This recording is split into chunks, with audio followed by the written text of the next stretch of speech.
did. I got that kid. It's like 5 feet. That's right. Yeah.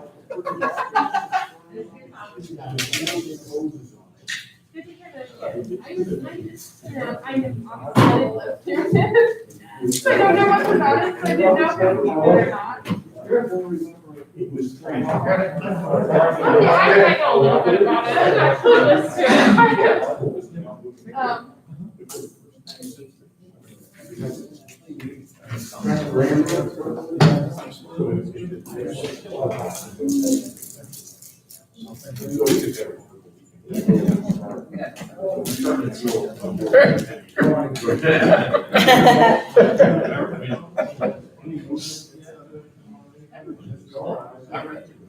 Jerry,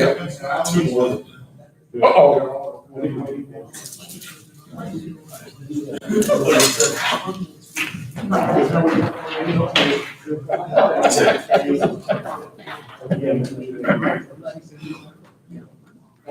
well, we can give you the sugar free.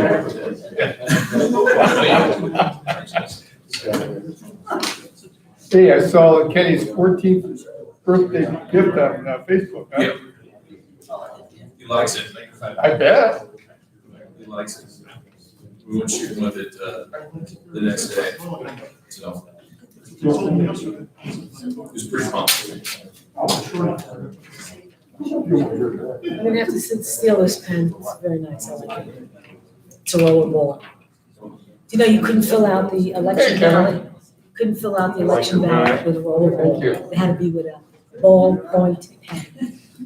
Oh, really? Oh, yes. I had to go over my son's whole ballot before I. When did you go to bed? Are you matching? But Sort of. he didn't mail Did you it. notice? My wife would be so proud of us. How do you like that? I do like it. Cherry. It was actually lucky to draw the process of these things. I just wrap what's on the rack. I swear she talked to me and she was like, I'm not very nice, but I was like, oh, okay. And I Did you get to bed like at 2? had no idea who she was until like the end of the game, and I'm like. Oh, I get the balance back. Right. Oh, yeah. I felt bad. I get up in the middle of the night. Get up in the middle of the night. Yeah. Yeah. So usually I get an email from, I saw her like, I get excited and then be like, oh, what's wrong with this Should I picture? get to talk to someone? Yeah. like an adult. I'm like, no. How's it going? I'm good. How about with you? I've enjoyed your more recent Facebook posts and family. Like one color, so another. You know, when I call my kids, they tend to people like to see that more than car. So Well, that's certainly. they just me, should say. No, I think it's very nice. 2 minutes. We got no Holloway. No. He's in Florida. Yes, Carlene.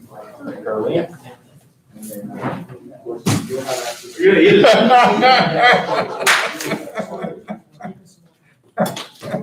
You know, I'm in. Oh, that's good. Thank you. Don't leave candy around me, man. Yeah, well, yes. Very nice. After 6 months, thank you. What is that? I hadn't had 6 months. Before.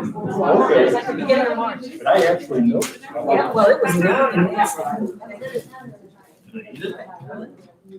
What? Yes, thank you. The last place was always very fun. But that's. It's like one of my houses, they're sitting around all over the place. You know, my son used to have a snake that he would leave in the drawers and stuff like that. My wife, I thought she might kill him. Spiders. I like those games. We got one that moves around the house. And I thought you had it. What? Well, most of the Yankees do.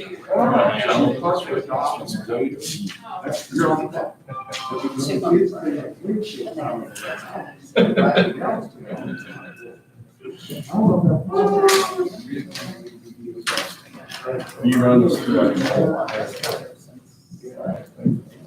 For 7:12. I pledge allegiance to the flag of the United States of America, to the republic which stands, one nation, under God, indivisible, with liberty and justice for all.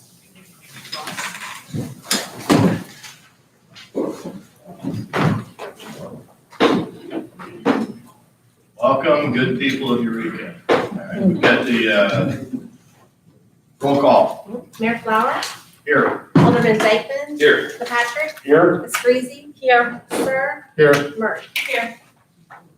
Do you have any questions, comments, or motions on the minutes from the October 6th, 2020 meeting? There's no changes. Motion to pass. Second. Motion approved? Approved. All right. You got a second? All right, so we have a motion and a second. All those in favor? Aye. Anybody opposed? All right, we got minutes. Next up is the guest period. Anybody that's not on the agenda does not have an item but wants to talk. Going once, twice, 3 times. All right, closed out the guests. Once, twice, 3 times. 3 times the winner. Ready? Distract them. All right, we have the 100, on Planning and Zoning Commission recommendations, we have the 172.63 acre rezoning of the Windswept Farm subdivision. And Wes, you were in that one again. Do you want to just remind everybody what it was? basically, Mr. Fable gave a description of it, so that it could be compatible with what's out there now, kind of mesh the two ordinances together as far as zoning is concerned. So there was really no discussion. It was passed unanimously. So it doesn't change anything on the side. It just makes it from a Jeff County zoning class to a Eureka zoning class. Right. All right. I'm going to step out of it because I'm conflicted a little bit. So it's not changing anything? No, it turned out even that pool thing, once they brought it in, the conflict worked out. I think the staff did that, so I think what you have here to be done. And that was how it kind of started too, as a result of our setback. And again, so Wes, if you would like to. What do you want? Okay, then we have item B, which is recommendation We don't from have Jeff anything else Phillips. on that, we're good, that's just discussion.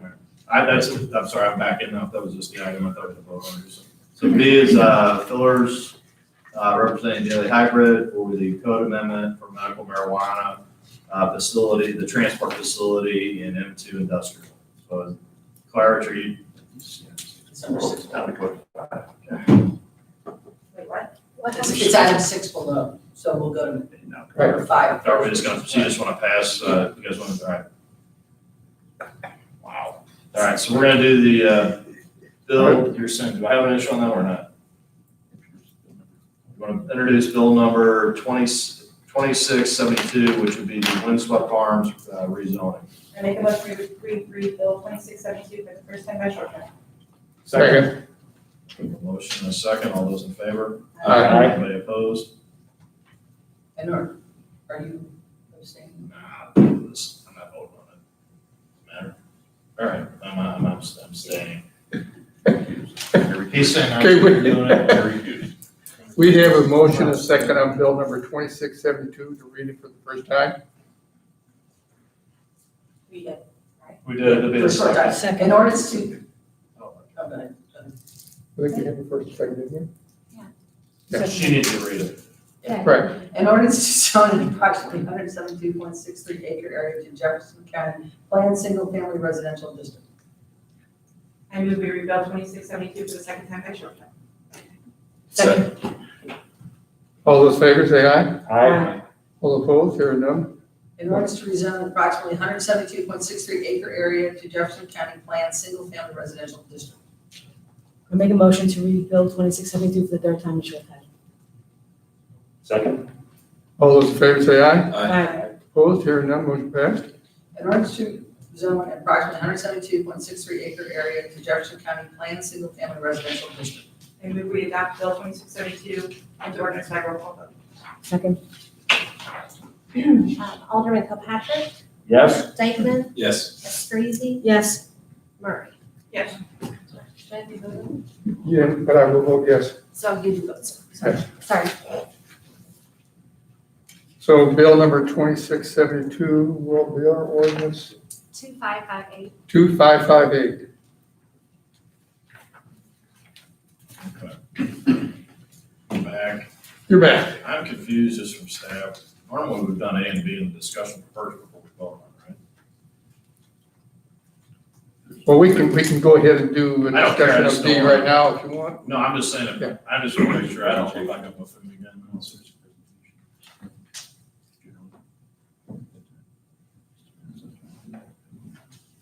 I feel like I kind of got bored. All right, now we're on to item B, recommend the same thing we talked about before with the daily hybrid. So is there a presentation, or are we talking, or what are we doing? I think we ought to have a presentation from Jeff. I think it was brief.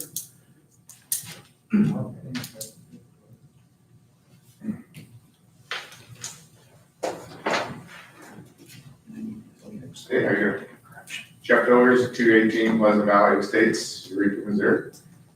So we're asking for the daily hybrid to be able to do medical transportation off the current property. So just requesting the, Tonight's the code amendment only. do what? Tonight's the code amendment only. Okay, yes, the code amendment to be changed or Provide added to for transportation. for transportation to our current zoning be provided for us. So this doesn't fall under any of the other? No, this is adding that is used to our current medical marijuana ordinance. Okay. So I have a question. So for the transportation facility definition, the transport to a, transport can occur between a patient, a primary caregiver, et cetera. And how does that differ from a dispensary, I guess? Do it now. For the definition of a transportation facility, it says that transport can occur to a patient, a primary caregiver, et cetera. How does that differ from a dispensary? Dispensary is who sells you the product. The transportation facility uses a database called Metric, which is owned by the state. That's so if a product is sold from a cultivation facility to a dispensary or from manufacturing to a dispensary, there's a manifest that goes into the Metrics database.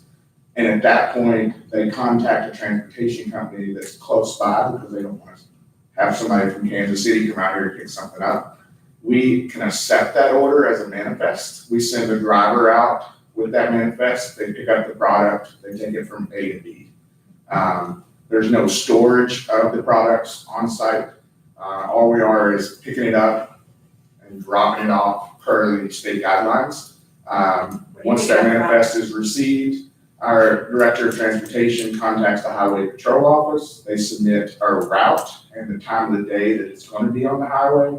And there's a GPS log and direct cameras inside the vehicle. They can see the driver, the product, and the chain of custody all the way through. Once, if for some reason an accident or whatever, and they have to deviate from the route, immediately that log from the vehicle has to be uploaded to the Highway Patrol and to the state that it was changed and the reason for that. If for some reason the van breaks down or anything, we're not allowed to still bring the product back to Eureka. It has to be transferred. So we would notify the Highway Patrol that we're going to have to do a roadside transfer. So there's a lot of regulations to go with that. But as far as taking it to a patient, so if you're a patient and your caregiver calls into the dispensary and they have to have all the paperwork and the arrangements in place, we're still just a chain of custody. So we're not handling anything other than it's a sealed product from A to B. So So you pick it up from the dispensary take it up or from the dispensary and take it to caregiver. Or the cultivation. or you can pick it up from the cultivation? Yeah, well, if I pick it up at a cultivation, I can only take it to a manufacturing or a dispensary. The only person that can sell it to the public is the dispensary itself. So there's no sales tax or anything like that on the transportation Uh, facility? There'll be product, I mean, we're offering a service, so there'll be taxes there. Okay. So, So I don't know what level the state's gonna tax it. As far as I know, that the product's getting taxed at multiple levels. So I couldn't tell you now, when we were here last year and I talked about the generation of cultivation, I know that, but I can't tell you how much the transportation is during taxes, so. So essentially, it's like mail order medications except for your secured transport, basically. Yeah, we are a secure And you don't use the transportation post company. office, is that correct? Every vehicle has a quote-unquote bodyguard in the vehicle plus a driver. So there are usually two folks in the vehicle. And it's, a lot of our employees that we're speaking with are former police officer, military. So it's a very secure method as best as we can do. I And mean, the difference too, Carlos, is like, unlike mail, like, they aren't taking payment, they can't sell the stuff. Right, they're just, right, so they'd be like the post office equivalent of regular medications like like. But it Not doesn't, narcotic. but the bigger question I have, just because all we're looking at is real estate, we're not really judging, I mean, is the property in an M2 industrial, is it just basically a parking lot? No, what, I'm sorry. I mean, all our scope is really looking at it and saying, there's M2 industrial, what happens on the M2 industrial? And you're saying it's like an armored car parking lot. No, everything will be inside that steel building that's there, and You're they're not not. saying there's no, it's just, you're just storing cars. And then Yes. they're gonna leave, somebody will call you and the car leaves that place and parks back there. Yes. It's a parking lot. Whether it's a Yes. secure park, there's no private in any of these, because I think that was the question, is what, to put it into that zoning use, regardless of site specific where it is, I think people are just trying to figure out what is transportation versus, you can visualize cultivation, you can visualize selling it, and you visualize manufacturing. I don't know, I still am kind of confused as to why anybody even would, because, I mean, why wouldn't you just, do you have to have a special place to park transportation cars, or what drives that? Yeah, so they recommend you have to have a facility, it has to be secure. You have the same protocols, at the end of the day, the van has to be verified that there's no left behind products. There's a full step checklist that you have to go through and do everything, so they wanted the vans to be in a secure location. So all of our vans will be inside the current building that's there. There is 10 cameras around the facility, inside and out.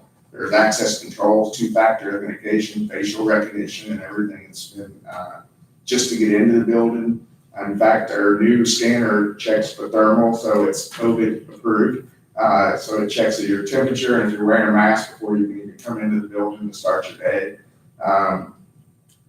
And like you said, it is a parking lot. It's a building with a parking lot. There's going to be between 4 and 8 vans inside there over time.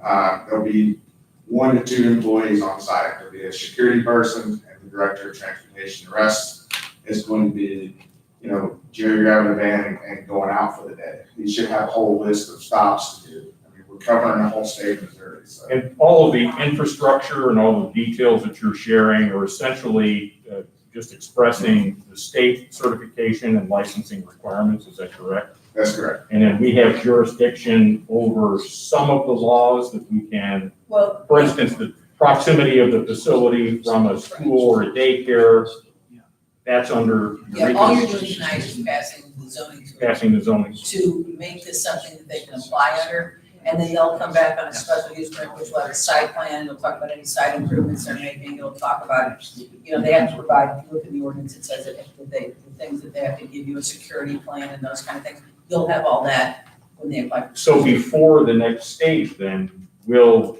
they have already been approved by the state, or do we have to actually get all of that done at the next level before they? We've already been approved by the state. We won a state license for our facility that was applied for a year ago. Very good. So this is essentially just connecting the dots Yes, of the facilities under the state's guidance.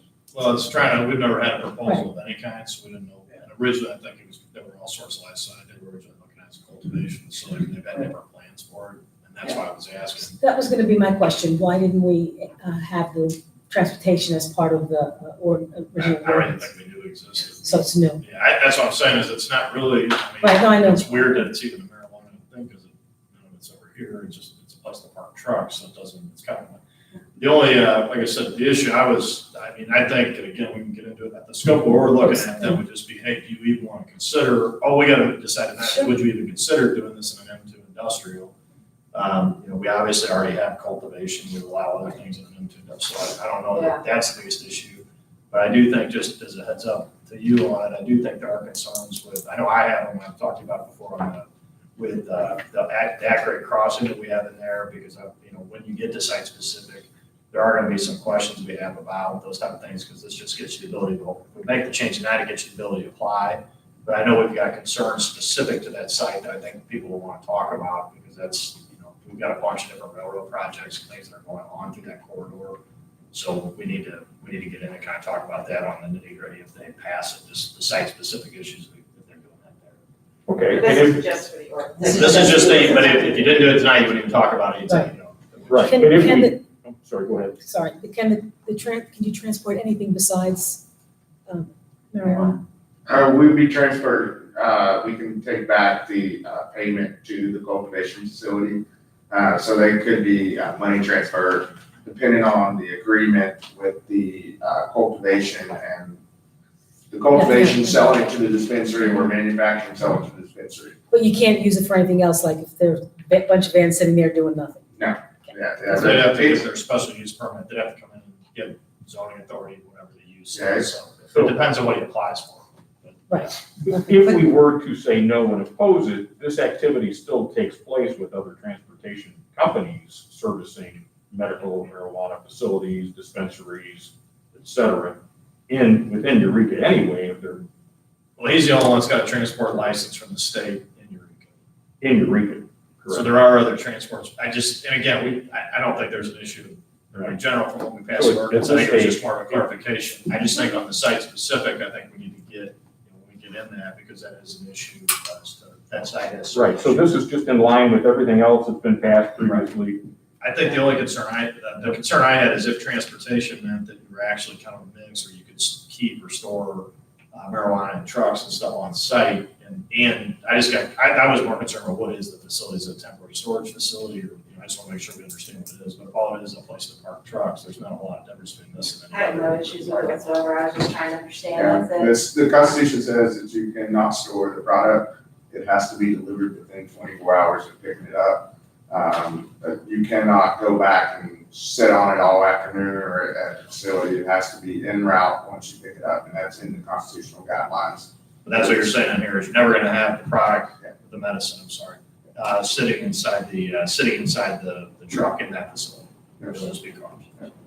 And then there's 21 transportation companies around the state, so other municipalities. So there's one in, I think in the Creve Coeur area, the one downtown, and us, the majority of them are out there in Kansas City and Houston, so. I have absolutely no issue with it, on a side note, I'd be interested to know if they guard opioids this way, geez. It's like simply marijuana versus, anyway. Okay, well, so we got a bill out there, and we got a discussion, does anybody have a motion they want to make on 2673? I'll make a motion that we read Bill 2673 for the first time by short title. Second. We have a motion and a second, all those in favor? Aye. Anybody opposed? An ordinance to amend the municipal code regarding regulation of medical marijuana transportation facilities. I make a motion, we read Bill 2673 for the second time by short title. Can I get one clarification, Craig, had something? Yes. There is a clerical error in section 10.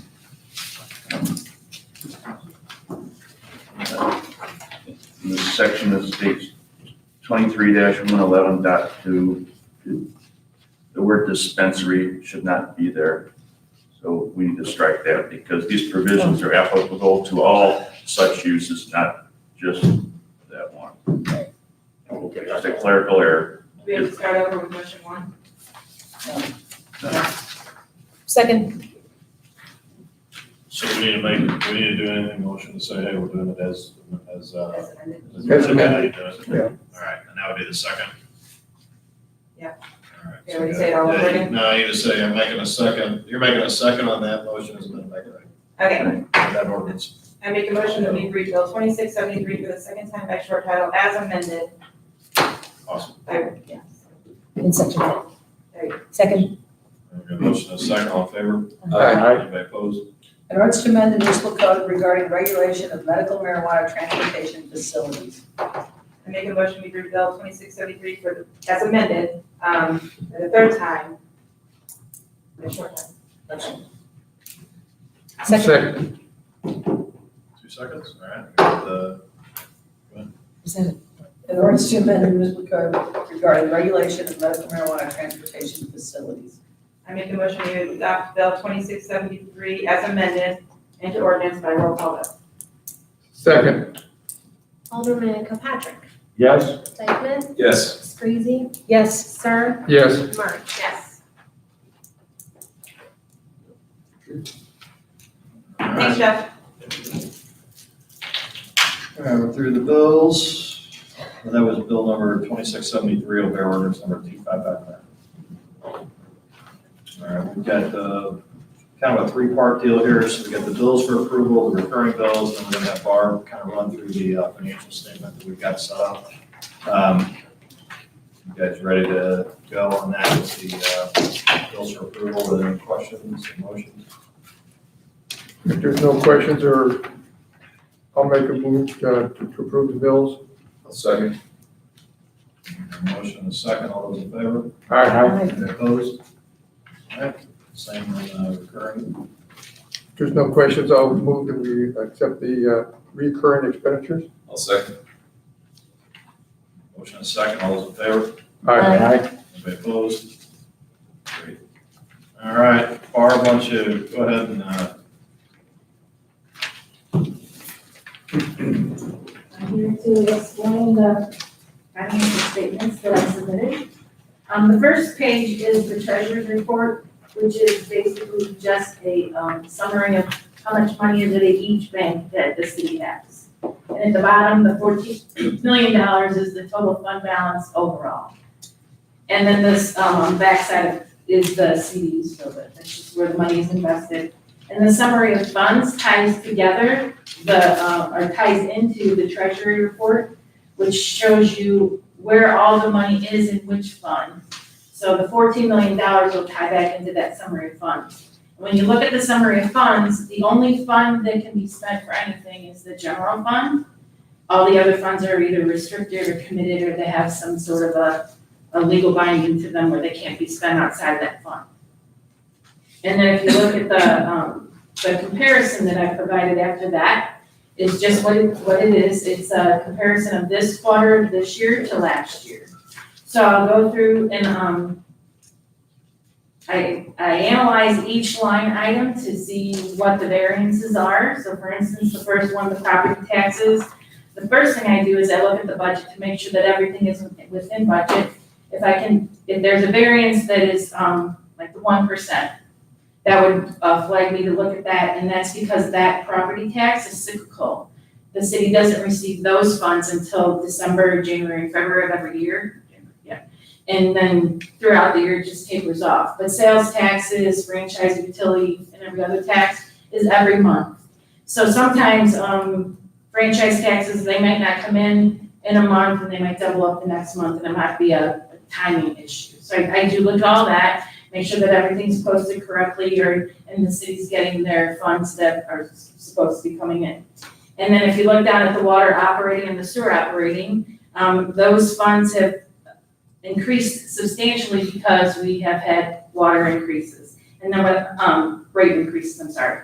And then I would look quickly at the expenditures. If you look down at the second part of the report, I compare those expenditures, and then I'll look at the expenditures for the water operating and sewer, and they stay flat. So we're doing pretty good in those two funds. All the line items that you see listed on the comparison report have underlying, of course, line items. So for instance, in the administration, that's all of the expenses for the general fund administration department. Includes payroll, all operating expenditures, and so on and so forth. And I do look at those and do analyses and make sure that everything's been posted properly, that we didn't overpay an invoice, and compare it to the list of bills and the recurring list. And that's how I come up with my narrative, which is the next page. Well, can I stop you just for a question on that front page where you're at? Just on the, because we have this discussion, someone just heard revenue funds, and like we're looking at that, the quarter. One of the things that I look at when I'm on it is, because the way Barb's got this set up, and I'm the one she sent us, so the far left column is this year, and then the next column is last year. So in the short term, what she's doing is she's showing us, this is one way you can you can look at it and say, how am I doing quarter to quarter to budget? So if you're looking at like property tax, it's 1.9% below, but you look at it, we're just, it's $192. But you can also look over to the far right and realize we've only collected 1% because it's cyclical. So we'll see that all change in that quarter. But what you will see is there are some of them, like what was helpful is like when you look at all the utility taxes, road and motor, and sales tax, you can tell we got an issue there because those are, when you compare them you're comparing the same period before. So you're saying if I'm in the same period, I'm roughly 23% down in sales tax by itself. So if you were in a normal year to budget, you should be the same. You figure you're flat. So if you guys are looking at this and you're kind of saying, okay, short term, I'm looking at it and saying I'm off, and those percentages would kind of tell you benchmarking it to last year. But on the same time, you can kind of see on the budgeting she's showing over there, we're 30% total, which is a little better than what we thought, because this is only one quarter, right? Right. So you would figure if it was all cyclical, you should be at 25%. Right. So what she's showing you on sales taxes, we're not collecting, we're below last year, but we're better than what we budgeted on sales tax, if you're looking at just raw numbers. And then the other number that I think jumps out, and that's why those utilities are a big deal this year, Barb was pointing out, if you look at the number, we're starting to fund the water and the sewer operating, they're starting to have residual dollars in those. If we had been like prior years, those funds would have been way down. And instead of being way down on your budget numbers, you're looking at it here, you could have been, instead of, because this is really what we're looking at, you're showing $206,000 favorable against last year's budget. That number would have probably been negative $500,000 without those numbers from certain water, you would have been funding it out of your operations. So I just want you to kind of get and what you'll match up with too, when you're looking at it, there are items, so you'll say, okay, if sales tax revenue's down, and there are revenues down, but this is also where you can start seeing that we have a very positive number on parks costs that we've cut there, because all of a sudden we went down a ton. If you look like your administrative cost in parks, you're at 188 versus 440 last year. So that's a huge reduction in the dollars going out. So what this is able to show you is, okay, here's what we're cutting compared to last year. Here's the total budget. And that's when we're looking at the budget number big picture, that's why I'm trying to get her to do this on a quarterly basis. We'll have this in here and you guys can use this to kind of look. You can use this as a good way to check your big picture budget where we're at, revenue and expense. Yeah, this is definitely the big picture. So like Sean said, if you're looking at the line items, another thing to catch your eye is the net revenue over expenditures at the very bottom of the report. This quarter we're over, which is good, because I was really nervous about the sales tax collections. So, but like Sean said, again, it's the water kind of, and the sewer buffered that a little bit, I guess. So, Go ahead, sorry. So like you pointed out the parks, like the administration. So the reason that our expenditures aren't as high as what they were last year is because the furloughed employees, correct? Right. We don't have all the part-time Right. So- staff and programming either. So you would have had dollars out for like camp, or you would have had part-time lifeguards. So there's all sorts of that kind of stuff that we just didn't do. So perhaps, the administration cost savings kind of makes up for the sales tax that we're not. That's exactly what we're trying to manage. We're just trying to manage the operations to the revenue. And that's why you're seeing the numbers instead of being, like I said, if you look at that number, we're actually showing revenue ahead of where our expenses are. We're to the positive on it, despite the sales tax being down. And that's why I was saying, if you look at it, you're saying 723,000.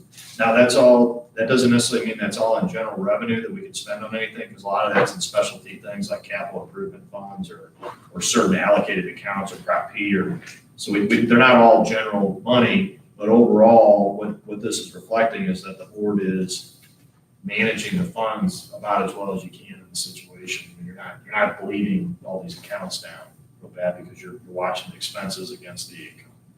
So then with like the water expenditures, that's 367, does that include all of so this is only one quarter, so like the first quarter of the year, so like the additional, oh my goodness, the Water meters? water meters, there you go. Is that in this part? It's year to date, Yes. year to date, September. Wow. The water meters that were purchased, I think they were purchased in July, I believe. So yeah, it does include that. So even with that cost, it's still, I mean, Well, a lot of the expenditures for the water have been monitored as well because we're not doing the capital improvement piece of that. okay. Yeah, that's where we're seeing that up, because there was about $600,000 or so of water and sewer capital improvements that were slated, so now with the sale approval, we don't have to do that. So I mean, this is, like I said, you'll see it reflected in here, but that's the biggest items. You got the top, you got the bottom, you got a net number, and this is really this is kind of close to a cash flow where you're at. But then what's nice is you can check your quarterly against what's on the right side with the annual budget. And the best way to check that, if you figure last year's budget's flat, then you can do this variance and kind of tell where you're at year to date on the budget. I have one question. We have the expenditures for the Prop E and Prop P. Is there any way you can break out the income, the revenue from those, from the sales tax? I can do that, yes. I'd like to be able to compare our income, our revenue from those two versus our expenditures. It's on one of them, isn't it, Barb? I did explain it on the narrative, but I can break it out here. If you look at the revenue, the sales tax that's citywide, that's Right. all sales tax. That's all the sales tax, But right? if you go to the next page where the graph is, you'll see the revenue broken down by fund. So the sales tax comparison graph, the second one, it shows Prop P and Prop E. I know that's not as clean as you might like it, but it is there. But you show on your one thing that in September, you got $242,880 for Prop E funds. That's what came in September. It says receipt Where on the summary of all funds report, on the top one, page 3. Oh, yes, you're right. On that sheet, it will show you what came in for that month, not the quarter. It's on quarter. But that's by month, yes. But I can add a line in the quarterly report or put it in the narrative so that you can see the correlation between the revenues and the. well, Prop E might be one that'd be worth like a separate chart Right. and a pie chart, so That's revenue, so some of those that have kind of they're kind of different total sources, maybe build that on E would be a good idea to throw together. I can do that. That's not hard at all. But that, Wes, to your question, the hard part is that the E, and that's why I say all these get confusing, is the sales tax city will include all the sales taxes, regardless if they're parking, stormwater, property, whatever, so it gets lumped in, it's all pieces of that 1.6. Right. So she could, but I guess the other thing you could do is if you wanted to, Barbie, you could show a sub down there, if you wanted to see particular accounts, you could show the breakout, I guess, but we can just kind of play with that and see where we're at. Yeah, whatever you want. This report is whatever you want it to be. I mean, you want something like that? Do you guys want to see the breakout, a little more detail on the sales tax? So breakout is not- I think it would be helpful for the Prop E since we've got some movement with those Is projects. that hard to do, to get a little more detail of her, if you want to do that, instead of lumping them all together, you just have a couple of different line items? Very difficult. And then the narrative will explain a lot of the questions that you had. If you read through that, and I just explained the variances, and I can insert more graphs if you'd like, or what you just suggested, I can do that in the narrative or on the main comparison report. This report is fashioned after the audit. That's a real financial statement. That's why it's like this, but it doesn't have to be. Right. I can change it. So, quick question. On page, what is this, page 5 or 6? So citywide tax comparison, that includes the property tax and everything, whereas the one below it is just sales tax only. Okay, thank you.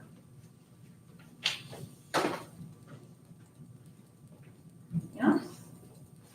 And then she's going through in the back, is on any of the narratives, she's got everything from different notes on specialty things in the accounts for that quarter that you may have something that, we didn't see, so that's where she's at. She gives some more detail on like the parks and stormwater expenditures, lower, they kind of balance it, so anytime we have those budget notes, if you flip to the back, is usually a lot of times in the notes, that's usually where all the explanation of anything that is jumping, so.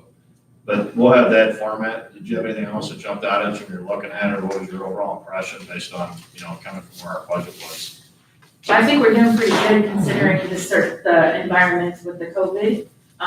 We're ahead on the, Is there we're anything right. happening with the COVID that's gonna happen in the next couple of days? Oh, yeah, sorry for that.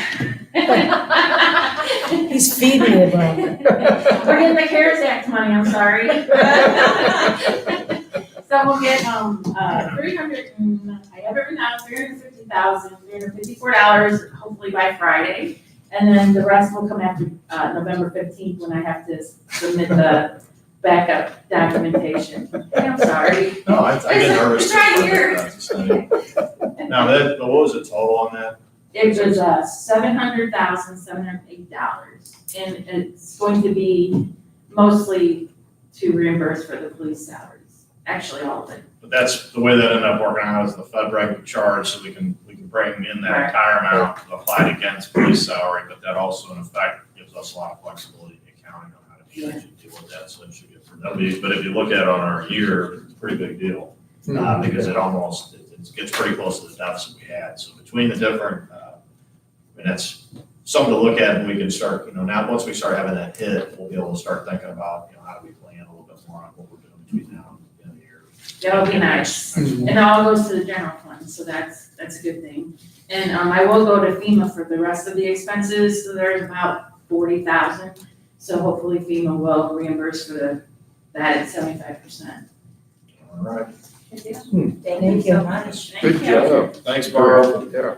So we'll get her back quarterly. When we do that, she can hit them again. And if you guys keep this one, or if you guys think you want to shoot it, you can shoot her something direct and say, let's do it. But, and like I said, the only other comment I had is what I look at is I look at this one for like the budget. And then I look at when we get the every meeting payables, the biggest thing I'm doing is look at those and going, does something stink or smell, or do I don't understand that type of expense? But again, that's more of a fraud protection, because nothing's supposed to go out. If you see Dykeman's trailers every month or something like that, that's the kind of stuff you're trying to catch, which we are going to catch. But that's, so it's kind of the mix, it's fraud protection and the budget. So, thanks. And no expenses go out without them being looked at by myself. So they're all scrutinized beforehand, before they go to the board. All right, guys, on to, do we have, John's? Is that a follow-up on that? Is that on the agenda somewhere? Let's see. If I have to bring it up. Talk about John closed. Mayor Clark, don't we vote, we don't vote to make the financial statement? We have to do the acknowledgement. Did everybody acknowledge we received them? Yes. Yes. Yes.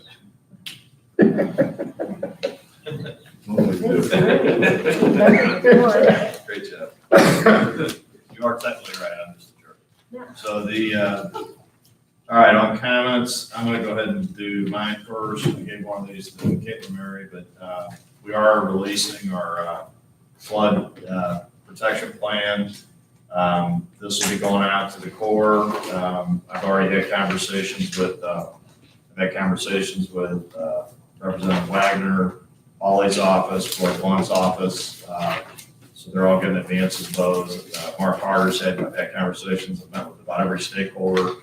But included in this will be the comprehensive, basically, this is everything. You guys have all seen it, had a chance. But basically, I'd be looking at it here, everybody just to say if you have anything on that, where we're at on it. But this basically envisions, gives background on data on Eureka flooding. Gives background on what we did with Proppy on raising money to fund something to do it. It describes that we had about 2 or 3 years now of work that went into what are possible solutions on it.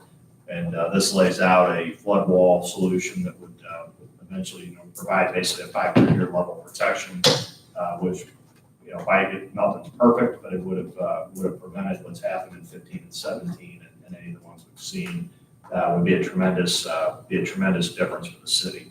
And it is able to be funded partially by Proppy, and it would be something we propose to fund from also some of the utility sales we had.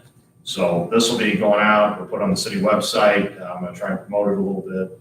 But like I said, I say in there that the board is on board with that. We're all in it. So I appreciate you guys giving me a ton of good feedback on it. So I appreciate all the information and time. And I also want to thank the people that have been on flood committee. We have a ton of people in the city that have worked on that flood plan, the engineer, Owner Schifrin, has been excellent, so, the plan's out, now it's gonna be trying to push to try and actually get the flood protection in place. The biggest single thing we have left out is there are 2 core permits from the Corps of Engineers that would allow us to shut off creeks in flood events and kind of make those flood walls secure during that period of time. That would be, the water would be up, and we've submitted those permits in February. And I think we'll be going into the open public comment period with them fairly soon, and I would imagine we'll be having some meetings, here or virtually or a combination, where everybody get a chance to kind of talk to them and have residents talk to us if they want to do it. So that's the plan.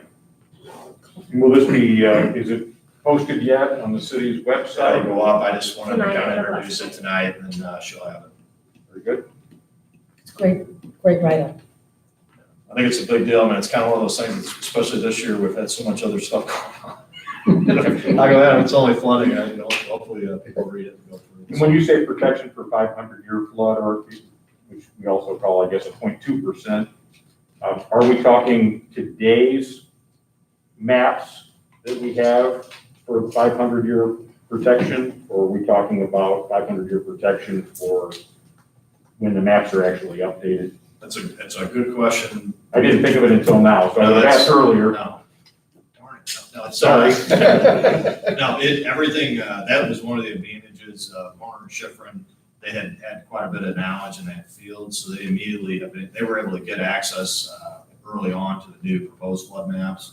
So we've worked with those pretty much exclusively from early on. So everything is targeted for the new, which was one of the points I was trying to make with the paper in here too, is they've raised that. I mean, it's 3.5, 4 feet higher at flood levels than before 17. So we've tried to take that into account and meet those standards, not the standards from 17 and 15. So it's a pretty long-term solution. It was very thorough, so I appreciate that. Yes, it was very good. But it was easy to understand, which Yeah, is really. hopefully that, like, so we got a cover letter on there now, hopefully we get there, and like I said, I just want to have something all in one place where if anybody comes in and says, how do I understand it? And like I said, I'd appreciate it, if you can, people have questions or promote it, but I think that'll be one thing that, we'll get out and talk more on it, but, if you got questions or people want to know stuff, please get them to come in and talk. It'd be good. That's my piece, so this is the comment section, so Wes. I'm good. Warren, you're done. Good. All quiet on the eastern front. Of course not. I've been in talks with John Box trying to understand some stuff, but I did get a couple, I guess, requests. One would be, I guess, to discuss with you, I'm sure John probably updated you on that about the driveway on Sharp's property. So, I guess, what is the difference between a driveway versus a street? You mean a private driveway? Right, like, as far as, I guess, I received a couple different calls basically saying that it looks like there's a street going in there, future development kind of in, Can I give you one? If it's a matter, it'll be a little weird because I'm the developer on it, but this would be a great one for non-public comment in the middle of the meeting, just call on me. Okay. Well, Because like I said, this would be more like city business, and if it's an issue with something I got going on or a resident, this is kind of a waste of their time. okay. I mean. Well, I guess the resident asked me to, because they couldn't be here tonight, so they asked. But they could have called, anybody could come, we don't have to just do stuff at board meetings at the comment time, and I haven't had any time, I have no idea what anybody's talking about, so like I said, I just want to try to keep it to city business if I'm sitting in their seat, but if it's a developer issue, I'd be glad to meet or talk to anybody, but I've not received one call about it. Okay, And it's a street on private property by them, which was contemplated by the right of way, by the original deals and all that stuff, so. okay, But I'd be glad to sit down and talk to anybody about it. okay. I just don't like to. Public. So then that brings up my second one, receiving a call from a resident regarding, surprise, a driveway on Wallach. So I had been talking to John about that too, but as far as, I guess, trying to get clarification on the driveway extensions now. When a resident requests an extension on the driveway, they no longer have to come to the board, correct? That's what we approved recently. Correct. So that's at a city level. So. Staff. Yeah, staff level. I think there's a limit on So- it, but yeah, there was some type of, I don't remember what it was, I think it was, there might have been some upper limit versus what they get. It had to be it had to be pretty big before it come up with that. Okay. That was what it was. So like routine ones, I think John's staff. Okay. Okay, so I guess just, well, heads up is we might need the lovely mayor or somebody on staff, whatever, to visit with the resident, because, you know, at what point does this become a civil issue versus a city issue as far as not getting a permit for extending a driveway extension previously, but there's no way to know like when that extension was put in, kind of thing, It so. could be both. Sorry. It could be both. It could be a civil matter and a city one. Okay, But I mean, the biggest thing is if they do, that'd be the same deal. If they got a specific complaint or they want to get something fixed, the best thing, if you got something from them and said, this is what the deal is, this is writing, and they're not happy with what staff did or decided, that's, just get them to write something down and give it to them. Because I can look at it and we can try and resolve it. okay, Because I just, like I said, with some of those, if we get the facts on it, we do it, or I can email or call you guys and say, what do you think, or talk to you too, it's your board or something, but there is discretion, but I haven't seen anything on, so if there's and that's what I said, without seeing what their driveway is, what they applied for, but if it's something we can resolve it, we better try and resolve it. oh, yeah, I'll need your help, because I've received. That's not a problem. I'm good. Excellent. All right, we got that, on the comments, then we want to call for closed. So moved. Second. All right, let's go to closed.